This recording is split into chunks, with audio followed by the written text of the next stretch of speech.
கிறிஸ்துவுக்குள்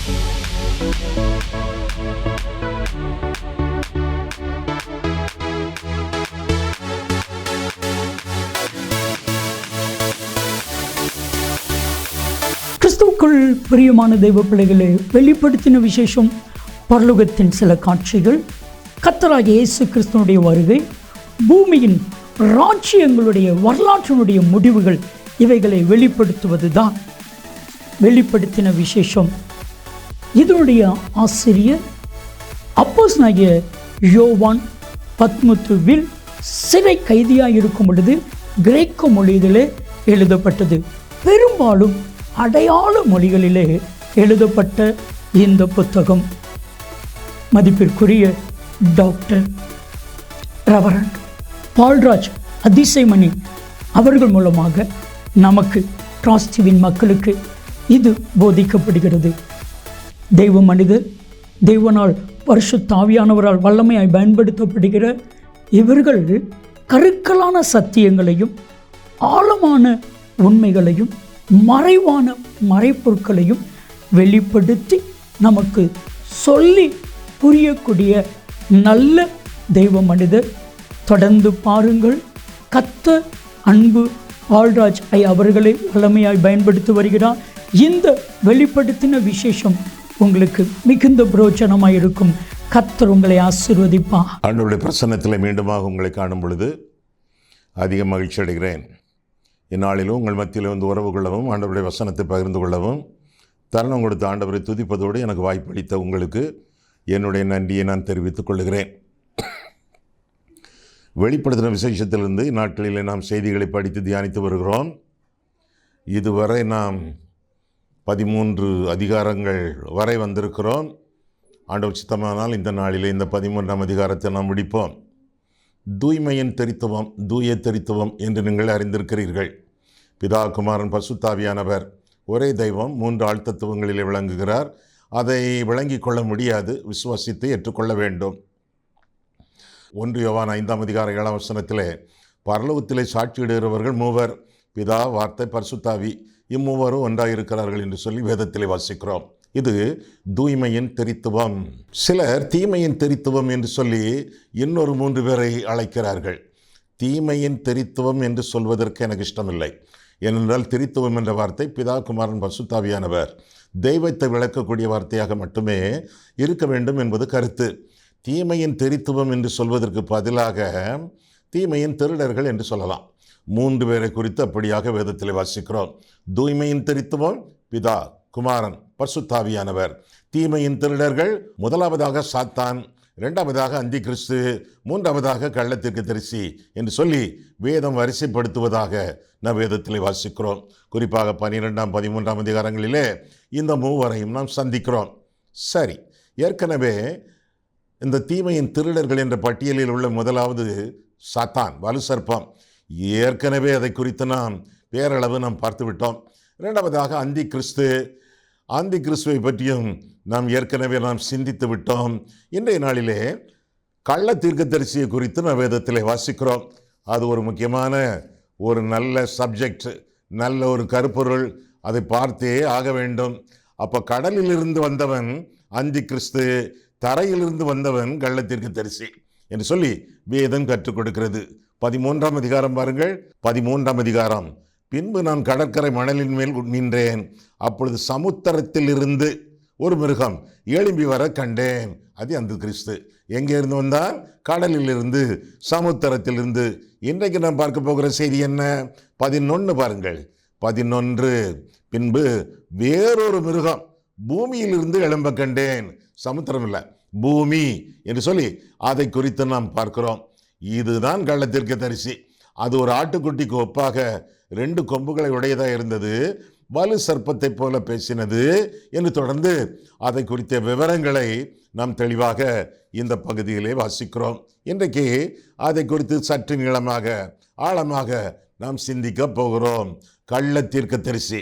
அதை குறித்து 11ஆம் வசனத்திலே பின்பு வேறொரு மிருகம் பூமியிலிருந்து எழும்ப கண்டேன் என்று தொடர்ந்து வாசிக்க இருக்கிறோம். வேறொரு மிருகம். முதல் மிருகம் அந்தி கிறிஸ்து. இப்பொழுது இன்னொரு மிருகம் வேறொரு மிருகம் கள்ள தீர்க்கதரிசி என்று சொல்லி வேதத்திலே வாசிக்கிறோம். கள்ள தீர்க்க தரிசனங்கள் சொல்லுகிறவர்கள் எல்லாருமே மிருகங்கள் என்று சொல்லலாம், அல்லது மிருகத்தின் சந்ததியார் என்று சொல்லலாம். எத்தனை பேர் பெருகிவிட்டார்கள் இந்நாட்களிலே. கொஞ்சம் யூடியூபை பாருங்கள், ஏகப்பட்ட கள்ள தீர்க்கதரிசிகளை நீங்கள் அங்கே சந்திக்கலாம். இந்த கள்ள தீர்க்கதரிசியின் வம்சங்கள், ஜனங்கள், இவர்கள் பெற்ற பிள்ளைகள் என்று சொல்லலாம். ஏகப்பட்ட கள்ள தீர்க்கதரிசிகள். தீர்க்க தரிசனம்னா வேத புத்தகம்னு அர்த்தம், தெரியுமா உங்களுக்கு? வெளிப்படுத்தும் விசேஷம் கடைசி வசனங்களிலே பார்க்கும் பொழுது இந்த தீர்க்க தரிசன புஸ்தகத்தில் என்று சொல்லி வாசிக்கிறோம். தீர்க்க தரிசனம் சொல்லுகிறவன் விசுவாச பிரமாணத்திற்கு ஏற்ப சொல்ல கடவன் என்று சொல்லி வேதத்தில் வாசிக்கிறோம். விசுவாச பிரமாணம்னா என்னது? வேத புத்தகம். வேத புத்தகத்திற்கு விரோதமாக சொந்த தீர்க்க தரிசனம் அள்ளி வீசுகிறவர்கள், சுயமாக பேசுகிறவர்கள் கள்ள தீர்க்க தரிசிகள் என்று சொல்லி வேதம் நமக்கு கற்றுக் கொடுக்கிறது. இந்த கள்ள தீர்க்க தரிசிகள், கள்ள தீர்க்க தரிசனங்கள் இவற்றையெல்லாம் பற்றி நீங்கள் நீளமாக ஆழமாக நீங்கள் படிக்க வேண்டும் என்றால் நான் சொல்லித்தர வேண்டிய தேவையே இல்லை. எரேமியா 23ஆம் அதிகாரம், அதுபோக உபாகமம் 13ஆம் அதிகாரம், இந்த மாதிரிப்பட்ட சில அதிகாரங்களை பார்த்தாலே விளக்கமின்றியே உங்களுக்கு விளங்கும். சரி, இன்றைக்கு கள்ள தீர்க்கதரிசி, குருவானவர், பாஸ், இந்த உலகத்தில் உள்ள நம்ம ஊரில் உள்ள எல்லா கள்ள தீர்க்கதரிசிகளுக்கும் தலைவன். அந்த தலைவன் கள்ள தீர்க்கதரிசியை குறித்து இந்த நாளிலே நாம் பார்க்க இருக்கிறோம். சரி, கள்ள தீர்க்கதரிசி இந்த உலகத்தில் அறிமுகப்படுத்தப்படுவதாக வேதத்திலே வாசிக்கிறோம். அவன் என்னெல்லாம் செய்ய போகிறான் பாருங்கள். இந்நாட்களில் உள்ள கள்ள தீர்க்கதரிசிகள் என்னெல்லாம் செய்கிறார்கள் என்பதை ஒப்பிட்டு பார்த்தாலே நாம் கண்டுபிடித்து விடலாம். பாருங்க, 11ஆம் வசனத்திலிருந்து மீண்டும். பின்பு வேறொரு மிருகம் பூமியிலிருந்து எழும்ப கண்டேன். அது ஒரு ஆட்டுக்குட்டிக்கு ஒப்பாக 2 கொம்புகளை உடையதாக இருந்தது. வலு சர்ப்பத்தை போல பேசினது. வலு சர்ப்பம்னா சாத்தான், தீமையின் திருடர்களிலே முதலாவது ஆளு. வலு சர்ப்பத்தை போல பேசினது. அந்த வலு சர்ப்பத்துக்கு, சாத்தானுக்கு எவ்வளவு பேச்சு திறமை இருந்ததோ அவ்வளவு திறமையும் கள்ள தீர்க்கதரிசிக்கு இருந்தது.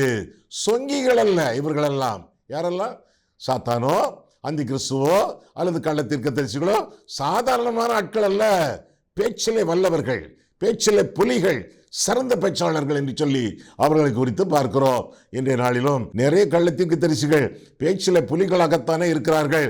அவர்கள் பேசுவது போல மிமிக்ரி பண்ணுகிறார்களே, அந்த அளவுக்கு தங்களுடைய பேச்சினாலே கவர்ந்து கொண்டவர்கள். பாமர மக்களை, பரிதாபமான மக்களை கவர்ந்து கொண்டவர்கள் என்று சொல்லி வேதத்திலே வாசிக்கிறோம். அடுத்த வசனம் 12. அது முந்தின மிருகத்தின் அதிகாரம் முழுவதையும், முந்தின மிருகம்னா அந்தி கிறிஸ்து, அது முந்தின மிருகத்தின் அதிகாரம் முழுவதையும் அதன் முன்பாக நடப்பித்தது. எதன் முன்பாக? சாத்தான் முன்பாக, வலு சர்ப்பம் முன்பாக. சாவுக்கேதுவான காயம் ஆற சொஸ்தமடைந்த முந்தின மிருகத்தை பூமியும் அதன் குடிகளும் வணங்கும்படி செய்தது. வணங்கும்படி செய்தது. பிசாசு வணக்கம், அதற்கு அடிகொலியது என்று சொல்லி வேதத்திலே படிக்கிறோம். அடுத்த வசனம், அன்றியும் அது மனுஷருக்கு முன்பாக வானத்திலிருந்து பூமியின் மேல் அக்னியை இறங்க பண்ணத்தக்கதாக பெரிய அற்புதங்களை செய்தது என்று சொல்லி வேதத்திலே வாசிக்கிறோம்.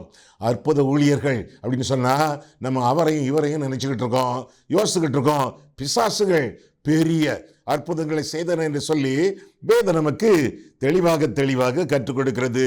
என்னென்ன அற்புதங்கள் கூட கொஞ்சம் விளக்கத்தை பார்த்துருவோமா? அது செய்யக்கூடிய அற்புதங்கள், இந்த அந்தி கிறிஸ்துவோ அல்ல கள்ள தீர்க்கதரிசியோ செய்யக்கூடிய அற்புதங்களை இன்றைக்கு ஆண்டவருடைய ஊழியக்காரர்கள் கூட செய்தது மாதிரி தெரியவில்லை. சிலர் அற்புதம் நடக்குதுன்னு சும்மா சொல்றாங்க, அல்லது மைக்க கையில் கொடுத்துட்டு சாட்சி சொல்லுங்கன்னு சொல்லி அவங்க சொல்றாங்க, பொய்யா சொல்றாங்க, மிகையா சொல்றாங்க. இப்படி சொன்னாதான் பிரதருக்கு புரியும் என்று சொல்லி, அவருக்கு பிடிக்கும் அப்படின்னு சொல்லி எதையெல்லாமோ சொல்றாங்க. ஆனால் வேதத்தில் வாசிக்கிறோம், தொடர்ந்து வாசித்து விடுவோமே. 13. அன்றியும் அது மனுஷருக்கு முன்பாக வானத்திலிருந்து பூமியின் மேல் அக்கினி இறங்க பண்ணத்தக்கதாக பெரிய அற்புதங்களை செய்தது. நம்ம ஆட்கள் யாராவது இப்படி செய்திருக்காங்களா? நம்ம ஆட்கள்னா இவன் வேதத்தில் உள்ள ஆட்களே. எலியா வானத்திலிருந்து அக்கினி இறங்கும்படி அவன் செய்தானே ஊழியம், அந்த ஊழியத்திற்கு ஏற்ப ஒத்ததாக பிசாசும் செய்கிறது என்று சொல்லி வேதம் சொல்லுகிறது. மோசே என்னென்ன அற்புதங்களை செய்தானோ அந்த அற்புதங்களிலே பேரளவு அற்புதங்களை எகிப்தின் மந்திரவாதிகளும் செய்தார்கள் என்று சொல்லி வேதம் நமக்கு கற்றுக் கொடுக்கிறது. அற்புதம் அற்புதம் அற்புதம்னு ஓடுறீங்களே ஒழிய அர்ப்பணம் அர்ப்பணம் அர்ப்பணம்னு ஓடலையே. அற்புதத்துக்காக ஏங்குகிறீங்களே. ஐயா, உலகத்தில் பெரிய ஊழியக்காரன் யாரு தெரியுமா உங்களுக்கு? அவர் பேரு இவர் பேரையும் சொல்லாதீங்க, வேதத்திலிருந்து சொல்லுங்க. பெரிய ஊழியக்காரன் யார்? யார்? ஆண்டவராகிய இயேசு கிறிஸ்துவை பெரிய ஊழியக்காரன் என்று சொல்லி அறிமுகப்படுத்தினார், ஆதரித்தார், அங்கீகரித்தார். யார் பெரிய ஊழியக்காரன் தெரியுமா உங்களுக்கு? பேதுருன்னு சொல்ல போறீங்களோ? பவுல்னு சொல்ல போறீங்களோ? யார் அந்த ஆளு? யோவான் எடுங்க, பார்த்துருவோமே. ஆண்டவர் சொல்லக்கூடிய அற்புத ஊழியக்காரர். ஸ்திரீகள் இடத்துல பிறந்தவர்களில் யோவானை பார்க்கிலும் பெரியவன் ஒருவனும் கிளம்பினதில்லை என்று சொல்லி கர்த்தர் கற்றுக் கொடுத்ததாக நாம் வேதத்திலே வாசிக்கிறோம். அந்த பெரிய ஊழியக்காரன், ஆண்டவரால் பாராட்டப்பட்ட ஊழியக்காரன் யோவான் ஸ்நானகன் அல்ல, யோவான் ஸ்நானன் என்று சொல்லி வேதத்திலே வாசிக்கிறோம். யோவான் 10ஆம் அதிகாரம் எடுத்துக்கொள்ளுங்களேன். அந்த யோவான் பெரிய ஊழியக்காரன், இயேசுவுக்கு ஞானஸ்தானம் கொடுத்தவன். அவன் எத்தனை அற்புதங்கள் செய்தான் என்று உங்களுக்கு தெரியுமா? தெரியாதோ? அப்படின்னா நீங்க பார்த்தே ஆகணும். பெரிய ஊழியக்காரன் செய்த மொத்த அற்புதங்கள் என்ன? யோவான் 10ஆம் அதிகாரம் எடுத்தாச்சா? எடுத்தாச்சு. யோவான் 10ஆம் அதிகாரம் 40ஆம் வசனம். யோர்தானுக்கு அக்கரையிலே முன்னே யோவான் ஞானஸ்தானம் கொடுத்து கொண்டிருந்த இடத்துக்கு திரும்பி போய் அங்கே தங்கினார். 41. அநேகர் அவரிடத்தில் வந்து, யோவான் எத்தனை அற்புதம் பாருங்க, ஒரு அற்புதத்தையும் செய்யவில்லை. எவ்வளவு பெரிய ஊழியக்காரன், ஒரு சிங்கிள் அற்புதம் கூட செய்யல அப்படின்னு வேதம் கற்றுக் கொடுக்கிறது. ஒரு அற்புதத்தையும் செய்யவில்லை. ஆகிலும் இவரை குறித்து, எவரை குறித்து? இயேசுவை குறித்து யோவான் சொன்னதெல்லாம் மெய்யா இருக்கிறது என்றார்கள். அப்போ இயேசு மட்டும்தான் சொல்லியிருக்கான், சுவிசேஷத்தை மட்டும்தான் சொல்லியிருக்கான். நடந்தது என்ன? கடைசி வசனம் பாருங்க. அவ்விடத்தில் அநேகர் அவரிடத்தில் விசுவாசம் உள்ளவர்களானார்கள் என்று சொல்லி வேதத்தில் நாம் வாசிக்கிறோம். அற்புதமே செய்யாத ஒரு ஊழியன் ஆண்டவரை மட்டுமே அறிக்கை செய்தான்.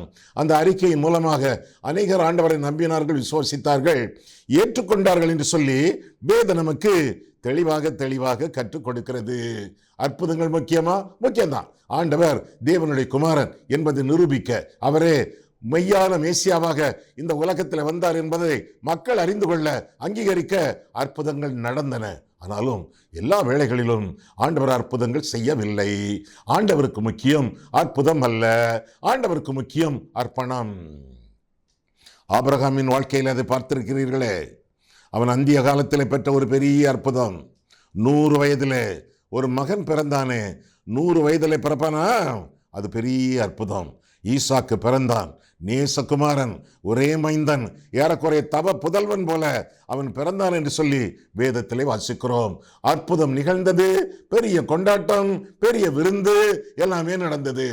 ஒரு நாளிலே ஆண்டவர் சொன்னார், பையன் பிறந்து கொஞ்ச நாட்களில் ஆண்டவர் சொன்னார், உன் மகனை கூட்டிக் கொண்டு நான் காட்டக்கூடிய மலைக்கு போ, அங்கே போய் உன் பிள்ளை அண்டனை எனக்காக பலியிடு என்று சொல்லிவிட்டாரே.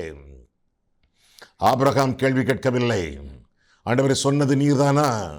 கொலை செய்யலாமா? இது உம்முடைய கற்பனைகளுக்கும் உம்முடைய இருதயத்திற்கும் ஏற்ற ஒரு காரியமா? நீர் தான் சொன்னீரா, அல்லது யாரோ சொன்னது மாதிரி, ஒரு அசரீரி சொன்னது மாதிரி நான் கேட்டுக்கொண்டிருக்கிறேனா? என்னெல்லாம் சொல்லி வாதாடவில்லை. கர்த்தர் சொல்லிவிட்டார். அவருடைய பேச்சு எனக்கு தெரியும், அவருடைய குரல் எனக்கு தெரியும். அவர் பேசும் பொழுது என் இருதயம் கொழுந்து விட்டு எரிவது எனக்கு தெரியும். கீழ்ப்படிவேன் என்று சொல்லி கீழ்ப்படியத்தக்கதாக மகனை கூட்டிக் கொண்டு, வேலைக்காரரை கூட்டிக் கொண்டு ஆபிரகாம் புறப்பட்டு சென்றதாக வேதத்தில் நாம் வாசிக்கிறோம். வழியிலே பரிதாபமான ஒரு கேள்வியை பையன் கேட்கிறான். எப்பா, கரி நெருப்பு இருக்கிறது, கட்டைகள் இருக்கின்றன, கயிறுகள் இருக்கின்றன, பின்ன கழுதை இருக்கிறது, எல்லாம் இருக்கிறதப்பா, பலி ஆடு எங்கப்பா, எதை பலியிடுவோம்? தகப்பன் சொன்னான், கர்த்தர் பார்த்து கொள்ளுவார் என்று சொல்லி 2 பேரும் மலைக்கு போகிறார்கள். போய் அங்கே ஒரு பலிபீடத்தை கட்டுகிறான். பையன் பார்த்து கொண்டே இருக்கிறான், அல்லது தகப்பனுக்கு உதவி செய்து கொண்டே இருக்கிறான். இறுதியிலே பையனையே கயிறுகளால் தகப்பன் கட்டுவதாக பார்க்கிறோம். புரிந்து விட்டது குமாரனுக்கு, நான் தான் பலிப்பொருள், தெரிந்து விட்டது. அப்படியே பிள்ளையாண்டானை தூக்கி விறகு கட்டையின் மேலே அவன் கடத்துகிறான். பலிபீடத்தின் மேல் கடத்தி கர்த்தர் சொன்னாரே பலியிடு, ஓங்குகிறான் கையிலே கத்தி, மகனை பலியிட போகிறான். அந்த சூழ்நிலையிலே வானத்திலிருந்து ஒரு சத்தம், ஆண்டவருடைய சத்தம், பிள்ளையாண்டான் மேல் கையை போடாதே என்று சொல்லி பலி செலுத்துதலை ஆண்டவர் தடுத்து விட்டதாக நாம் வேதத்திலே வாசிக்கிறோம். பிறகு பையன் அவிழ்த்து விடப்படுகிறான். ஒரு பலி பொருள் அங்கே புதர்களுக்குள்ளே சிக்கிக் கொண்டிருக்கிறது. அந்த ஆட்டை பிடித்து கொண்டு வந்து ஆபிரகாம் பலியிட்டான் என்று சொல்லி வேதத்திலே வாசிக்கிறோம். பெரிய அற்புதம், அந்திய காலத்திலே ஆபிரகாம் பெற்ற அற்புதம். அந்த அற்புதத்தை பலிபீடத்திலே அர்ப்பணித்த பொழுது அதன் மூலமாக திரளான ஜாதிகளின் தகப்பனாக ஆபிரகாம் மாறினான் என்று சொல்லி வேதத்தில் நான் வாசிக்கிறோம். நம்முடைய வாழ்க்கையிலே அதிக ஆசீர்வாதம் மட்டுமல்ல, அதிக மகிமை ஆண்டவருக்கு கொண்டு வரத்தக்கதாக அற்புதம் அற்புதம் என்று ஓடாமல் அர்ப்பணம் அர்ப்பணம் என்று சொல்லி நம்முடைய ஆவி உடல் பொருள் அனைத்தையும், குறிப்பாக எது நமக்கு ரொம்ப இஷ்டமாக இருக்கிறதோ, எது நம்முடைய ஈசாக்கோ, அதை பலிபீடத்தில் வைத்து ஆண்டவரை பணிந்து கொள்ள வேண்டியது நம்முடைய கடமை என்று சொல்லி வேதம் நமக்கு தெளிவாக கற்றுக் கொடுக்கிறது. சரி, தொடர்ந்து நாம் பார்ப்போமே. வெளிப்படுத்தல் விசேஷம் 11ஆம் அதிகாரத்துக்கு நீங்கள் வாருங்களேன். 14, மிருகத்தின் முன்பாக அந்த அற்புதங்களை செய்யும்படி தனக்கு கொடுக்கப்பட்ட சத்துவத்தினாலே பூமியின் குடிகளை மோசம் போக்கி பட்டயத்தினாலே காயப்பட்டு பிழைத்த மிருகத்திற்கு ஒரு சொரூபம். அது என்னது? விக்கிரகம். ஒரு சொரூபம் பண்ண வேண்டும் என்று பூமியின் குடிகளுக்கு சொல்லிட்டு, ஏன்னா அற்புதங்களினாலே அவர்கள் மயங்கி விட்டார்களே. இந்த அற்புதம் செய்கிற இந்த கள்ள தீர்க்கதரிசி தான் உலகத்தில் பெரிய ஊழியக்காரன், சிறந்த ஊழியக்காரன் என்று அவர்கள் எண்ணுகிறார்களே. மேலும் 15, மேலும் அந்த மிருகத்தின் சொரூபம் பேசத்தக்கதாகவும், அற்புதம் பேசத்தக்கதாகவும், மிருகத்தின் சொரூபத்தை வணங்காத யாவரும் கொலை செய்யத்தக்கதாகவும், மிருகத்தின் சொரூபத்திற்கு ஆவியை கொடுக்கும்படி அதற்கு சத்துவம் கொடுக்கப்பட்டது. அற்புதத்திற்கு மேல் அற்புதம், அற்புதத்திற்கு மேல் அற்புதம். அது சிறியோர் பெரியோர், ஐஸ்வர்யவான்கள், தரித்திரர், சுயாதீனர், அடிமைகள், இவர்கள் யாவரும் தங்கள் வலது கைகளிலாவது நெற்றிகளிலாவது ஒரு முத்திரையை பெறும்படிக்கும் அந்த மிருகத்தின் முத்திரையாவது நாமத்தையாவது அது நாமத்தின் லக்கத்தையாவது தரித்துக் கொள்கிறவன் தவிர வேறொருவனும் கொள்ளவும் விற்கவும் கூடாதபடிக்கும் செய்தது. தலைமை தாங்கி விட்டதே, ஆட்களால் அங்கீகரித்து விட்டதே. இனி அது சொல்வதைத்தானே மற்றவர்கள் கேட்பார்கள், மனிதர்கள் கேட்பார்கள். சொரூபம், விக்கிரகம். ஆமா, நம்மெல்லாம் எதற்கு சொரூபத்தை வணங்குறதில்லை?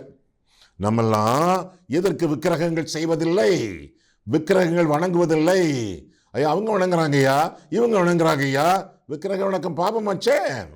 விக்கிரகம் செய்யவும் கூடாது, அது வணங்கவும் கூடாது. ஏன்? நம்முடைய தேவன் ஆவியாய் இருக்கிறார். அதுதான் காரணம். நம்முடைய தேவன் ஆவியாய் இருக்கிறார். கண்ணுக்கு காணாத கடவுள், விசுவாசத்தின் மூலமாகவே அங்கீகரிக்கப்படக்கூடிய, நம்மை ஆசீர்வதிக்கக்கூடிய தெய்வம். ஆவியான தெய்வத்தை கட்டைகளிலோ களிமண்களிலோ அல்லது கல்லுகளிலோ வடிப்பது அறிவீனம். எதற்காக விக்கிரக வணக்கம் தவறு?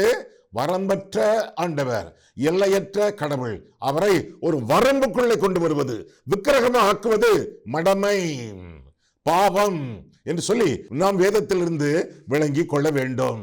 விக்கிரக வணக்கம் தேவனுக்கு பிரியமற்ற, அவருக்கு அருவருப்பான ஒரு காரியம் என்று சொல்லி வேதம் நமக்கு தெளிவாக கற்றுக் கொடுக்கிறது. இன்னும் சில காரியங்களை நாம் பார்த்து விடுவோமா? கொஞ்ச நேரம் பொருள். விக்கிரக வணக்கம் எதற்காக தவறு என்று சொல்லி வேதத்தில் நான் பார்க்கும் பொழுது, ஒரு மனுஷன் ஒரு விக்கிரகத்தை செய்கிறான். எப்படி செய்கிறான்? அவன் மனதிற்குள்ளே ஒரு உருவத்தை அவன் கற்பனை பண்ணி பார்க்கிறான். அல்லது இந்த உருவம் எனக்கு வேண்டும் என்று ஒருவர் சொல்லும் பொழுது அந்த உருவத்தை அவன் கற்பனை பண்ணி பார்க்கிறான்.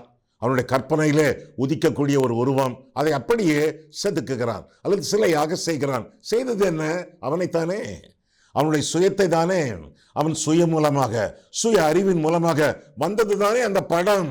அந்த படத்தை தானே விக்கிரகமாக மாற்றுகிறான். அப்போ அவன் விக்கிரகமாக மாற்றுவது அவனைத்தான், அவனுடைய எண்ணங்களைத்தான், அவனுடைய சிந்தனைகளைத்தான், அவனுடைய யோசனைகளைத்தான். கடைசியில அந்த விக்கிரகத்தை வணங்கும் போது தன்னையே வணங்குகிறான். விக்கிரக வணக்கம் என்பது சுய வணக்கம் என்று சொல்லி வேதத்திலிருந்து தெளிவாக நாம் அறிந்து கொள்ள வேண்டும்.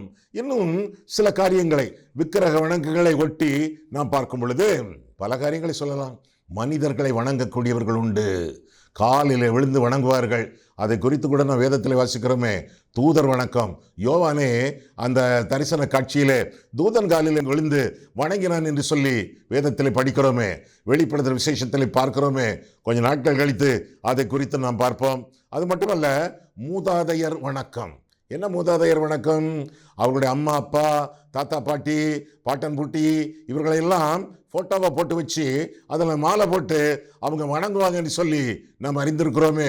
இப்படி மனித வணக்கம், ஆன்செஸ்ட்ரல் வொர்ஷிப் என்று சொல்வார்கள். சூரிய நமஸ்காரம் இயற்கையை வணங்குவது, ஆண்டவர் படைத்த பொருட்களை வணங்குவது என்று சொல்லி நாம் காண்கிறோம். பொருட்களை வணங்குவது, சிலருக்கு டிவி பைத்தியம், சிலருக்கு லேப்டாப் பைத்தியம், சிலருக்கு ஃபோன் பைத்தியம், ஏதோ ஒரு கேட்ஜெட் பைத்தியம், அதையே நோண்டி கொண்டிருப்பார்கள். விக்கிரகம், ஆண்டவருடைய இடத்தை எது பிடித்தாலும் அது விக்கிரகம் என்று சொல்லி அறிய கடவோம். சிலருக்கு சபையே, அவங்களுடைய ஆலயமே ஒரு பைத்தியம், ஆலயமே விக்கிரகமாக மாறிவிடுகிறது. இந்த ஆலயத்தில் தான் நிறைய கூட்டம், இந்த ஆலயத்தில் தான் பிரசங்கம் நல்லா இருக்கு, இந்த ஆலயத்தில் தான் போகும்போது நமக்கு காஃபி கொடுக்கிறார்கள், வரும்போது நமக்கு சாப்பாடு கொடுக்கிறார்கள், இந்த ஆலயத்தை நான் விட்டுவிடக்கூடாது. அது நல்ல ஒரு ஆவிக்குரிய சபையாக இருக்காது, அது வேதத்தை போதிக்கக்கூடிய நல்ல சபையாக இருக்காது, அருட்பணிகளிலே பங்கு பெறக்கூடிய ஒரு சபையாக இருக்காது, ஆண்டவருக்கு பயப்படக்கூடிய உண்மை உத்தமான ஊழியக்காரர்கள் பணியாற்றும் சபையாக இருக்காது. இருப்பினும் பெரிய சபை, உலக பிரகாரமான நிறைய ஆசீர்வாதங்கள், அங்கே போனாலே நமக்கு ஒரு மதிப்பு. ஓ, இந்த சர்ச்சிலேயா நீங்க மெம்பர் என்று சொல்லக்கூடிய அளவிலே பாராட்டுகிறார்கள். சபையே, ஆலயமே சிலருக்கு விக்கிரகமாக விளங்குவதாக பார்க்கிறோம். பொருளாசை, விக்கிரக ஆராதனை என்று சொல்லி வேதத்தில் வாசிக்கிறோம். பொருளாசை, விக்கிரக ஆராதனை, முரட்டாட்டம். 1 சாமுவேல் 15:33. முரட்டாட்டம், விக்கிரக ஆராதனை. முரட்டாட்டம் என்ன அர்த்தம்? எவ்வளவு சொல்லி சொல்லி பார்ப்பாங்க, கீழ்ப்படியவே மாட்டாங்க. எனவே முரட்டாட்டம் கூட விக்கிரக ஆராதனை. மரியாள் வணக்கம் போல ஏகப்பட்ட ஊழியர்களை இன்று சிலர் வணங்கி கொண்டிருக்கிறார்கள். அவர்களைப் போலவே பேச விரும்புகிறார்கள். அவர்கள் காலடிகளிலேயே விழுந்து கிடக்க பார்க்கிறார்கள். ஆலயம் தேவையில்லை, ஆயர்கள் தேவையில்லை, அருட்செய்தி தேவையில்லை, அருட்பணிகள் தேவையில்லை. இந்த பசங்க, இந்த பசங்க, இந்த ஊழியக்காரங்க அவங்க காலிலேயே விழுந்து கிடக்காங்க. பிரதர் சொன்னா சரியா இருக்கும், பிரதர் தான் ஆண்டவருடைய வார்த்தை சொல்வார், பிரதர் தான் ஆண்டவருடைய ஒரு இலக்கணமாக நமக்கு இருக்கிறார். பிரதர் பிரதர் பிரதர் அல்லது சிஸ்டர் சிஸ்டர் சிஸ்டர் இப்படி சொல்லி ஊழியக்காரர்களையே கதியாக கொண்டு அவர்களையே வணங்கக்கூடியவர்கள் இந்த உலகத்திலே உண்டு என்று சொல்லி நாம் அறிந்திருக்கிறோம். விக்கிரக வணக்கம் தேவையில்லை.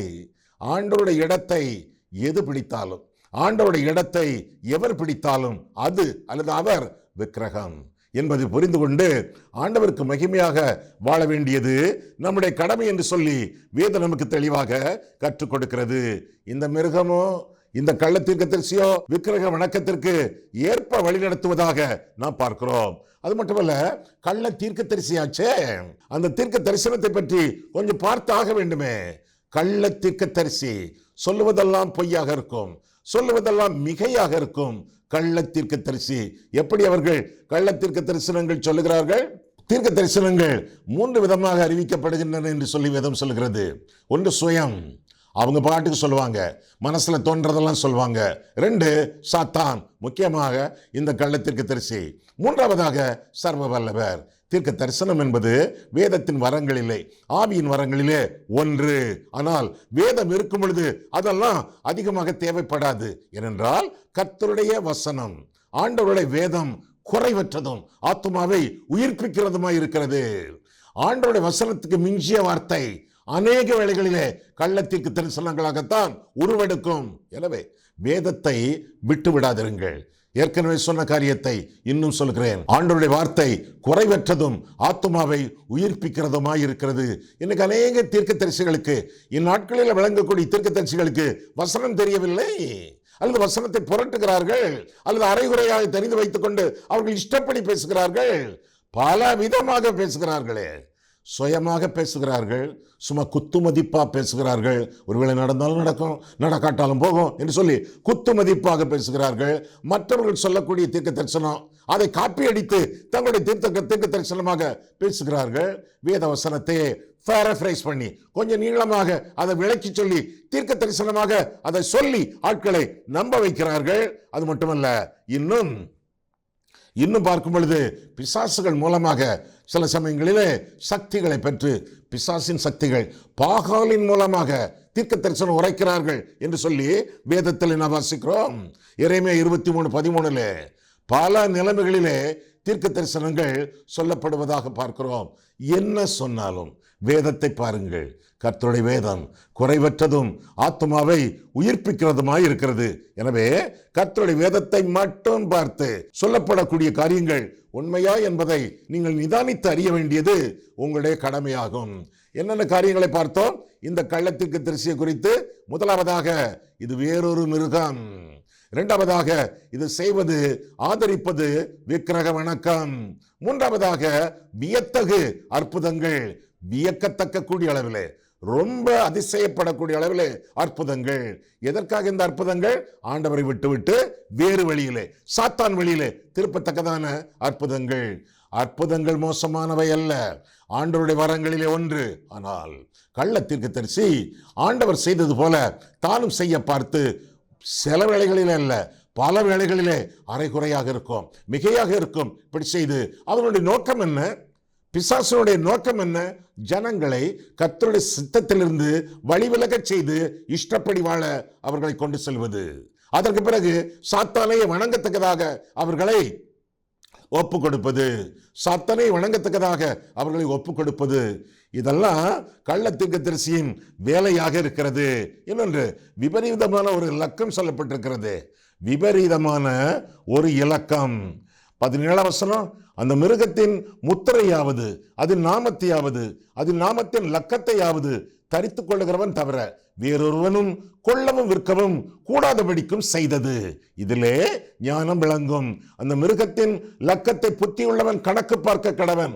புத்தியுள்ளவன் கணக்கு பார்க்க கடவன். இதுவரை சரியான புத்தி உள்ளவர்களை உலகம் கண்டதில்லை. ஏனென்றால் ஆளுக்கு ஒரு கணக்கு சொல்லுகிறார்கள். எல்லாமே பிழையாக இருக்கிறது, ஒன்றும் நம்பக்கூடிய அளவிலே இல்லை. 18, இதில் ஞானம் விளங்கும். அந்த மிருகத்தின் லக்கத்தை புத்தி உள்ளவன் கணக்கு பார்க்க கடவன். அது மனுஷனுடைய லக்கமாய் இருக்கிறது. அதனுடைய லக்கம் 666. எத்தனையோ பேர் இந்த 666க்கு விளக்க சொல்லி இருக்கிறார்கள். திருப்தியற்ற விளக்கங்கள், தவறான விளக்கங்கள், தங்களை உயர்ந்தவர்கள் வேத அறிஞர்கள் என்று காட்டிக்கொள்ளக்கூடிய அளவிலே விளக்கங்கள் எல்லாம் தப்பு.